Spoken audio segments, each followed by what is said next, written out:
ఈటెల రాజేందర్ ఇంటి ముట్టడి. నీట్ పరీక్ష అవకతవకలకు నిరసనగా మేడ్చల్ మండల పూడూరు గ్రామ పరిధిలోని మల్కాజ్గిరి ఎంపీ ఈటెల రాజేందర్ ఇంటిని ముట్టడించిన ఎన్ఎస్యుఐ ఎస్ఎఫ్ఐ నాయకులు.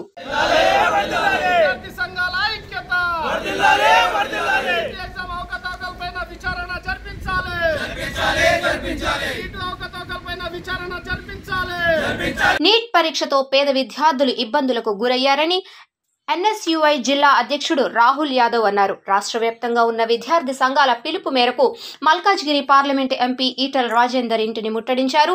ఎన్ఎస్ఎఫ్ఐ జిల్లా కార్యదర్శి సంతోష్ మాట్లాడుతూ, ప్రధాని మోదీ దేశవ్యాప్తంగా దాదాపు 24 లక్షల మంది విద్యార్థుల జీవితాలను రోడ్డు పాలు చేశారని ఆగ్రహం వ్యక్తం చేశారు.